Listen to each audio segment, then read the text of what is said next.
For the last few weeks, letters have been arriving in my office. I was quite surprised to see one from His Majesty's Prison, Full Sutton. I'm a foreign national prisoner. I've been sentenced to 15 years and 6 months for GBH with intent, which I think means he's a gangster. Why won't you deport me? Please get rid of me. You'd save huge amounts of money. And then I get a one from an Indian. And he writes to me from HMP Ashfield. He says, I only came on a one-year visa, but I've been in prison now for 2 years. Please deport me. He makes the point that there are hundreds of foreign national prisoners like him who want to be deported. Another one came in today from Spain. Please deport me. I haven't seen my wife and kids for the last 3 years. Quite why they're all writing to me. I suppose they must see me as Deporter-in-Chief or something like that. But it's interesting that overnight, clearly these letters to me have been getting... There's obviously a campaign of some kind going on. Because overnight the government have announced they will start to deport foreign criminals rather more quickly. At the moment, we don't deport people until they're down to the last 18 months or so of the sentence they're going to serve. But I just wonder... will this ever actually happen? Will it be enacted? Will we start to get rid of people earlier? And why don't we just get rid of them on day one? Love your thoughts, please. Tweet #Farage on GB News or email farage@gbnews.com. Well, who better than Sir Michael Ellis, the former Attorney General, to join me in the studio, along with Kwasi Kwarteng, former Conservative MP and Minister, and Susie Stride, former Labour SPAD. So... Michael, thank you for coming and joining us. Great pleasure. The fact that 12% of our prisons are foreigners, that I think we're at 88,000 prisoners at the moment, 98% capacity. Yep. We've been releasing loads of people on early release. We've watched them coming out, being picked up in Lamborghinis, champagne being sprayed around like Formula One winners, and very high reoffending rates, rapid reoffending rates. You've been in this position, you've looked at this. Why can't we get rid of foreign prisoners more quickly? Well, frankly, it's in a nutshell, Nigel, it's because the government and successive governments have been too weak on this subject. And the way they've been too weak is because they will not put enough pressure on foreign governments to take back the offenders that should be with them. So Jamaica is an example. And they have many countries have simply refused. They simply say, well, thank you very much for your opinion on this matter, but no, we won't take them back. They can serve their sentence in your country. And if we are going to deport foreign offenders back to their home countries, we need to get permission from those countries to take them back. Otherwise, they simply won't receive them at the gate. That's the idea. And that's where it's gone wrong, because we now have thousands of foreign offenders. If we were to take a Donald Trump approach, he simply makes those countries an offer that they cannot refuse, and they end up, bowing to that demand. But we have been historically weak about it. And we keep giving, for example, more visas to those countries, and we keep giving international aid to those countries, and they keep saying no. We do have levers here, don't we? We do have levers, and we don't use them. Right. That's what it boils down to. But if the government... And did you have... when you were in government, did you have this debate? Well, it's not technically a matter for the Attorney General. I know that, but yes, it's the sort of thing that it was discussed and it should be discussed. But I think the problem we're increasingly seeing is the prisons are now more and more full. They're more and more at capacity. Sentences are actually starting to be lower in the first place because judges are being reminded that prisons are full. So it's having this knock-on effect. And this is what Shabana Mahmood now apparently wants to do, according to reports, the Justice Minister of this government. And she wants to say, well, instead of only being released 18 months before the sentence expires, we want to start releasing them a bit before that, so halfway through a sentence or something. We'll have to wait to see what her announcement is. The idea is, and a sensible one, I have to say, to open up some more places. But it does beg the question, doesn't it, that if you can do it for 18 months, why not do it for longer? How much longer will you let them out for how much earlier in their sentence. So if a person is given a sentence of 4 years, do you want them to do 2.5 years and then the last 18 months back in their home country? I want to get rid of them on day one. And why don't we do a recip deal with Albania and Jamaica? We'll take all your British prisoners and you take yours. And that's the million-dollar question. And there's nothing to stop you from doing that if you're the government of the day, apart from your own wishes and your own strength of purpose with those foreign countries and saying to Albania or whichever other country it is, you're going to take these prisoners back. They are your nationals, and you're going to take them back. The only problem is, will people feel that justice hasn't been served? If an Albanian prisoner is given 4 years, or whatever country they come from, but on day one, instead of serving any of that 4 years, they then get sent to Albania, and then Albania doesn't incarcerate them, for example, or only incarcerates them for 1 year. Well, I get that, but I think what I would say, the man on the street would say, the man in the pub tonight would say, and women, of course, too, would say, is, you know what, get rid of them, we don't want them, they're costing us a blooming fortune, and bar them from re-entering. This issue, politically, Suze, is interesting because there's no doubt when Labour say they've inherited a big problem, it's true. Yeah. They have. You know, we haven't built enough prisons, whatever, we can blame the last government, but things are where they are. Those scenes of early release were pretty abhorrent, weren't they? Yeah. And the reoffending rate's awful. Yeah. So Mahmood is obviously at least paying some lip service to this.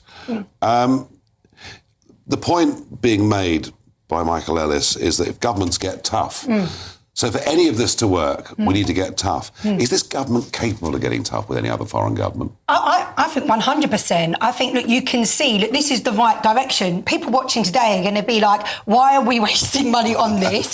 So why are we letting people out of prison early? You know, why don't we have a justice system that's working? And, you know, I'm going to have to say we had 14 years of a Conservative government that didn't do the business. They didn't do the business on that. And I think, you know, this is good news today. This, you know, people want to hear this. If it happens. I think it will happen. And I'll tell you why I think it will happen. There's lots of reasons. A, because it's the right thing, but also because, you know, in this country, I think people are fed up and they want to see change. And they want to see that we're going to be tough. No, but look, the broader problem isn't one of government. I mean, we haven't mentioned the ECHR, not that it's relevant here, but the culture of the human rights.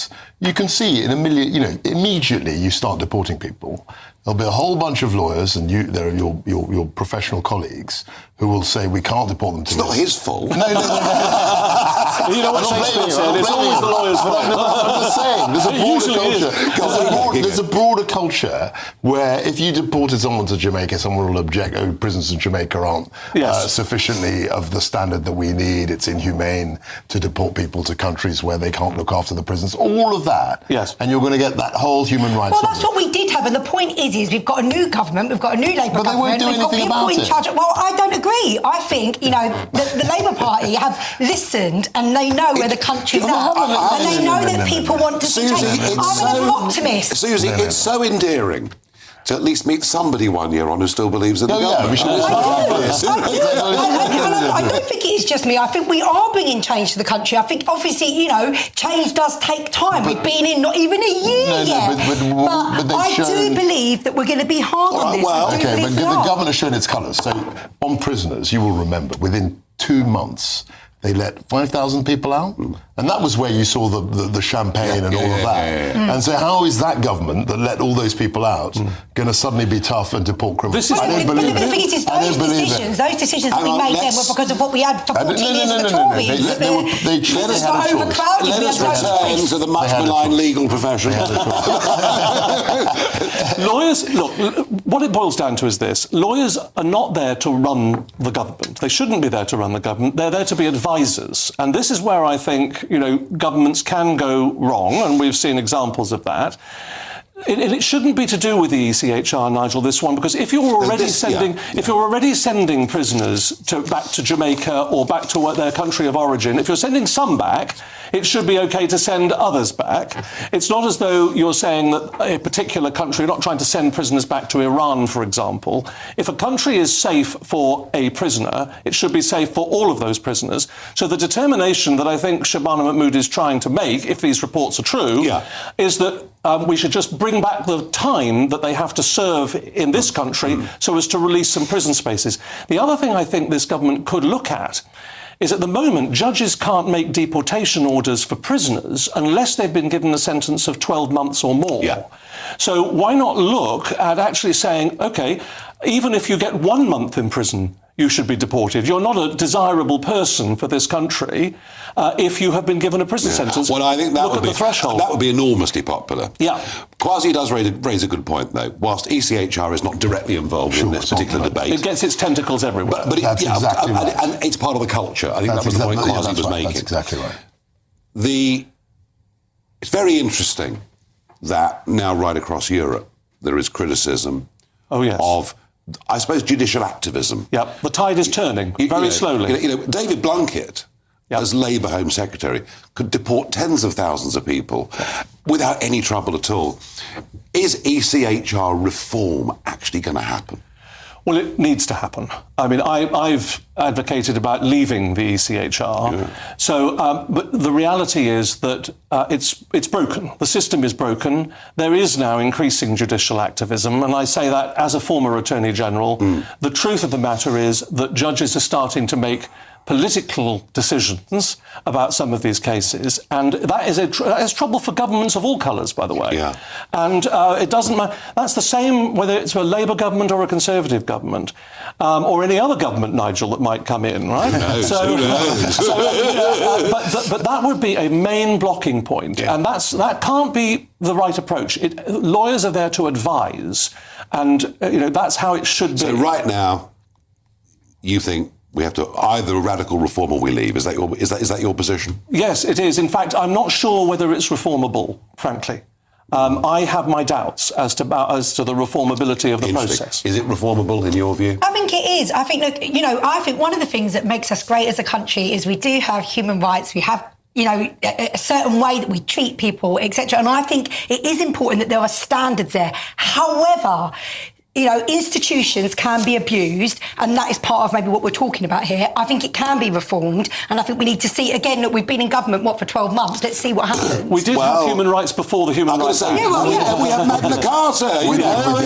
We don't need something. And we wrote it, we were practicing human rights in this country when most of Europe were under dictatorship. Well, actually, freedoms and liberties. It's absolutely. It's absolutely. Kwasi, are you a leaver? Look, I think we should probably leave the ECHR. I think we should leave the ECHR because it seems to me, not just on this issue, I mean, as it says, only tangential, but on the stopping the boats, on asylum seekers, the ECHR is like a straitjacket. And if we get rid of it, we'll have more freedom. And let's face it, Rwanda failed because of this. Yeah, that's exactly right. But I would say it won't be a panacea. No, it's not the only block. I agree. There are other blocks. There's other forms of judicial review. And not to mention our own judges. Well, that's right. That's right. And we are increasingly seeing, judicial review interfering with ministerial decisions, both in Labour and in Conservative governments. These are great battles for the future. Michael Ellis, thank you very much indeed. Nigel.